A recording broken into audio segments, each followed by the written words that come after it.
नमस्कार। भारत न्यूज के इस ताजा अंक में असम के मुख्यमंत्री हेमंत बिश्व शर्मा ने अपने सूबे को लेकर दिए गए एक बयान के संबंध में वरिष्ठ वकील कपिल सिब्बल पर पलटवार किया है। सिब्बल ने दावा किया था कि असम कभी म्यांमार का हिस्सा था। असम विधानसभा में विपक्ष के नेता देवव्रत सैकिया ने सिब्बल को पत्र लिखकर बयान वापस लेने और माफी मांगने को कहा। इस हफ्ते की शुरुआत में नागरिकता मुद्दे पर सुनवाई के दौरान सुप्रीम कोर्ट में पेश हुए सिब्बल ने दावा किया था कि असम म्यांमार का हिस्सा था और 1824 में ब्रिटिश द्वारा क्षेत्र का कुछ हिस्सा जीतने के बाद इसे उन्हें सौंप दिया गया था। कपिल सिब्बल के इस बयान पर प्रतिक्रिया देते हुए मुख्यमंत्री हेमंत बिश्व शर्मा ने शुक्रवार को कहा कि असम पर कुछ समय के लिए कब्जे को छोड़कर राज्य कभी भी म्यांमार का हिस्सा नहीं था। मुख्यमंत्री ने जोर देते हुए कहा कि असम कभी भी म्यांमार का हिस्सा था ही नहीं। यह सच है कि अहोम शासन के दौरान म्यांमार के लोगों का हमारे लोगों के साथ संघर्ष हुआ था। लगभग 1-2 महीने की बेहद छोटी सी अवधि के लिए हम म्यांमार के कब्जे जैसी स्थिति में थे। जिन लोगों को इतिहास के बारे में कोई जानकारी नहीं है, उन्हें इस पर टिप्पणी करने से बचना चाहिए। कांग्रेस नेता सैकिया ने शनिवार को सिब्बल को लिखे पत्र में दावा किया कि असम के इतिहास की गलत प्रस्तुति बहुत दुर्भाग्यपूर्ण है। इसने असम के गौरव और प्रतिष्ठा को ठेस पहुंचाई है। ऐसा लगता है कि जमीयत उलेमाए हिंद ने आपको असम के इतिहास के बारे में गलत जानकारी प्रदान की होगी और आपकी टीम प्रस्तुति से पहले जानकारी की जांच करने में विफल रही है।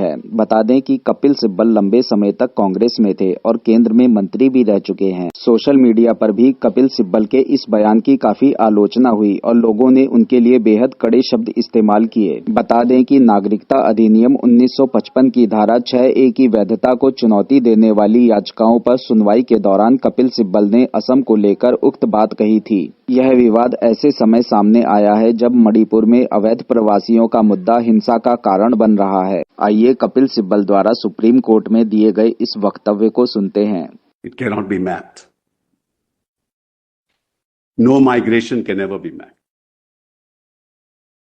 And if you look at the history of Assam, you'll realize that it's impossible to figure out who came when. Assam originally was a part of Myanmar. And it was way back in 1824, after the British Mullahs conquered a part of it, that a treaty was entered into by which Assam was handed over to the British. And I'm talking about 1826, 1824, 1826.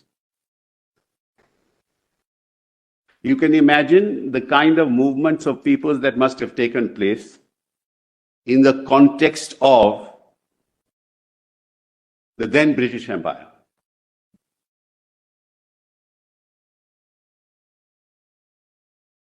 And if you jump to 1905, you will have the partition of Bengal. इतिहास को तोड़ मरोड़ कर पेश करने वाले राजनीतिक बयानों का चलन जोरों पर है। क्या ऐसे बयानों का किसी भी मंच पर नेताओं द्वारा दिया जाना उचित है? क्या यह समाज में विद्वेष की भावना उत्पन्न करने का एक कारण नहीं है? आप लोगों की राय में क्या राजनेताओं को ऐसे विवादित बयानों को देने से बचना चाहिए या फिर इतिहास का स्वयं अर्जित अर्ध ज्ञान ऐसे नेताओं को गौरवान्वित महसूस कराने का एक प्रमुख स्रोत है? आप लोगों की इस बारे में क्या राय है? कमेंट करके हमें अवश्य बताएं। हमारे इस वीडियो को लाइक करें और चैनल को सब्सक्राइब करें। साथ ही बेल आइकन को दबाना ना भूलें ताकि भारत न्यूज की सभी ताजा खबरें आप लोगों तक पहुंच सकें।